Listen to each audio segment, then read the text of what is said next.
بيكم أهلاً بيكم. اليوم نقدم لكم مجبوس لحم مع الحشوة والدقوس، نتمنى تعجبكم.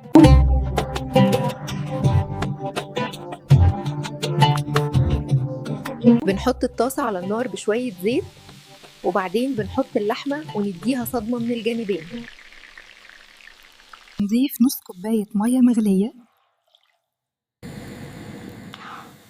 ثوم حين، ورق غار، هيل، أعواد قرفة حين، قرنفل حين، فلفل أسود، كزبرة حب عين، ينسون نجمة حلن، لومة بصلة. هنغطي اللحمة ونسيبها لحد ما تستوي خالص. نحمر 3 بصلات متوسطة في معلقتين زيت ومعلقة سمن مع استمرار التقليب بمعلقة خشب، ثم نضيف كوب زبيب ونصف معلقة صغيرة ملح وفلفل وهيل مطحون ومعلقة صغيرة قرفة وربع معلقة صغيرة كركم مع استمرار التقليب. نضيف كوب حمص مسلوق مع 3 ملاعق كبيرة ماء الورد. واو، الريحة تجنن. لدينا 3 أكواب ونصف من أرز البسمتي.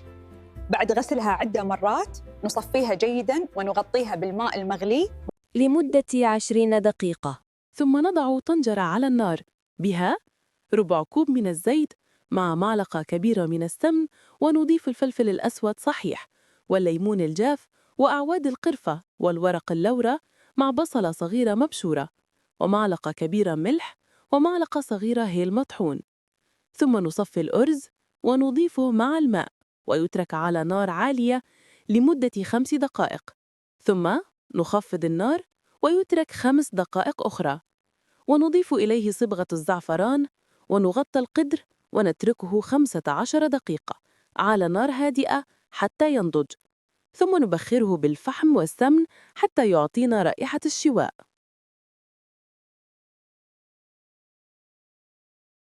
علشان نحضر الدقوس نحمر معلقة صغيرة من الثوم المهروس في معلقتين من الزيت، ونضيف معلقة كبيرة فلفل أخضر حار ومعلقة صغيرة شطة ومعلقتين صلصة طماطم وملح وفلفل وكوب من عصير الطماطم، ياخد غلوتين على نار هادية ويصبح جاهز للتقديم. نغرف الأرز ونزينه بالحشوة ونرص اللحم على السطح ويصبح جاهز للتقديم، وبالهنا والعافية.